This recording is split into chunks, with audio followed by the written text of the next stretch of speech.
এ যেন ঢাকার বুকে একখণ্ড ফিলিস্তিন। ফিলিস্তিনের গাজা উপত্যকায় ইসরায়েলি আগ্রাসনের বিরুদ্ধে প্রতিবাদী মানুষের জনসমুদ্রে পরিণত হয়েছে সোহরাওয়ার্দী উদ্যান। শুধু রাজধানীই নয়, দেশের নানা প্রান্ত থেকে বাস, ট্রাক, ট্রেনে করে সমাবেশে যোগ দেন প্রতিবাদী জনতা। গাজার নিরস্ত্র জনগণের প্রতি সংহতি, বিশ্ব জনমত গঠন এবং মানবিক মূল্যবোধের পক্ষে ধর্মবর্ণ, রাজনৈতিক বা সামাজিক পরিচয়ের ঊর্ধ্বে উঠে দেশবাসী মিলিত হয়েছেন সোহরাওয়ার্দীতে। গণজমায়েত সোহরাওয়ার্দী উদ্যান ছাপিয়ে রাজধানী মৎস্য ভবন সহ বিভিন্ন পয়েন্টের ওভারব্রিজ, ভবনের ছাদে দাঁড়িয়ে অংশ নিয়েছেন সাধারণ মানুষ। এ সময় তারা নির্যাতিত গাজাবাসীকে আশ্বস্ত করতে ফিলিস্তিনের পতাকার উড়িয়ে গাজাবাসীকে জানান দেন বাংলাদেশ তাদের পাশে রয়েছে। বিএনপি, জাতীয় নাগরিক পার্টি, এনসিপি, ইসলামী আন্দোলন বাংলাদেশ, এবি পার্টি, গণ অধিকার পরিষদ, হেফাজতে ইসলাম ছাড়াও সাংস্কৃতিক, ক্রীড়া ব্যক্তিত্ব এবং অভিনয়শিল্পী সহ দেশের সব শ্রেণী পেশার নাগরিকই যোগ দিয়েছেন এই প্রতিবাদ কর্মসূচিতে।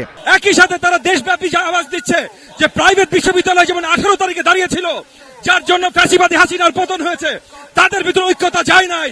ফিলিস্তিন ভাইদেরকে হত্যা করা হচ্ছে, এর কোনো জাতিসংঘ কোনো বিচার করতেছে না, কোনো দাবি জানাইতেছে না। সোহরাওয়ার্দীতে এই গণজমায়েতে ইসরায়েলি আগ্রাসন বন্ধ করে স্বাধীন ফিলিস্তিনের দাবিতে গাজার পক্ষে মুসলিম বিশ্বকে এক হওয়ার আহ্বান দেশের মানুষের। ইসরায়েলকে বয়কট, ফিলিস্তিনের পুনর্বাসন এবং সমস্ত মুসলমানকে এক হওয়ার দাবি করছি।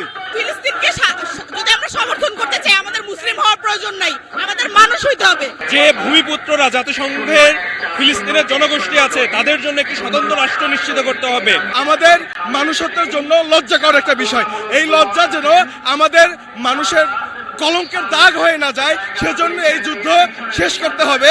গণজমায়েতে অংশ নেবার আগে রাজধানী পথে পথে ইসরায়েলের আগ্রাসনের বিরুদ্ধে মিছিল করে প্রতিবাদী জনতা। এ সময় ইসরায়েলের প্রধানমন্ত্রী বেঞ্জামিন নেতানিয়াহুর কুশপুত্তলিকায় জুতা নিক্ষেপ করে বিক্ষুব্ধ জনতা। ফ্রি ফ্রি প্যালেস্টাইন এই স্লোগানকে সামনে রেখে গাজায় ইসরায়েলিরা তার ফিলিস্তিনিদের উপর যে নির্মম অত্যাচার করছে, তারই সেই নির্যাতনের মানুষদের সংহতি জানাতে দেশবাসী এই বিক্ষোভ মিছিলের আয়োজন।